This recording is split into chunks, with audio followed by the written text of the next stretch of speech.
Ningbing and I fell in love. After marriage, we moved to the family quarters together. She was busy after marriage, but she always rushed home to have dinner with me after completing her tasks. She always prepared gifts and surprises for our anniversaries and birthdays. The allowance she gave me was generous enough to make everyone jealous, saying I found a great wife. But only I knew there was always a third person in our world, Jiboda.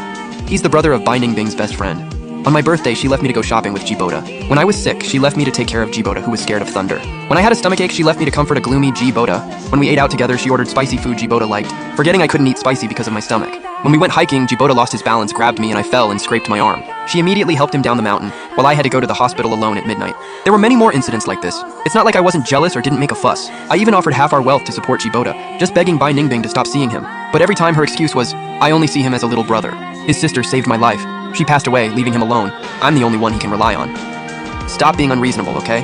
That's what she said. But the love in Jiboda's eyes whenever he looked at her was way too obvious. In my past life, I lived like this my whole life, arguing and fighting the entire time. In this life, I don't want to be tangled in a three-way relationship anymore. So the first thing I did after rebirth was to end this marriage for good. If Bai Ningbing found out I wanted a divorce, she would never sign the papers. That's why I came to the registry for a mandatory divorce. This way, only one party needs to apply. Once the divorce is done, I'll be free. I'll leave this place, live the life I want, and never be tied to this woman again. But just as I reached the compound entrance, I stopped in my tracks. Since we got married, Bai Ningbing made me quit my job. Now I have no income. I can't even afford a train ticket to get away. Bai Ningbing gave me money, but I had to tell her where every penny went. If I suddenly spent a large sum, she'd definitely get suspicious. So where would this money come from? After much thought, I made a bold decision. I would work with Jiboda, who had always loved her, and personally push Bai Ningbing into his arms. So I knocked on Jiboda's door. No small talk, I got straight to the point. Jiboda, I want to make a deal.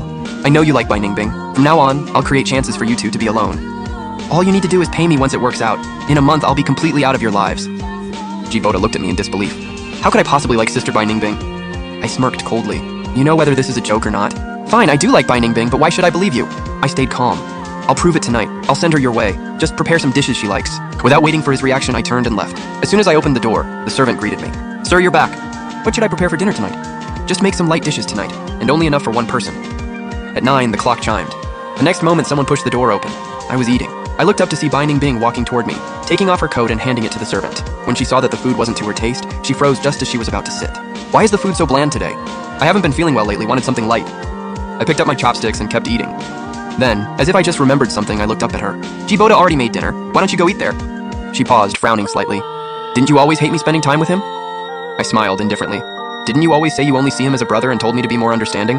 Well, I'm learning to be understanding now. My tone was casual and easygoing, just as she'd always wanted. But strangely, Bai Ningbing felt uneasy. But after my insistence, she finally left. I watched Jiboda's house.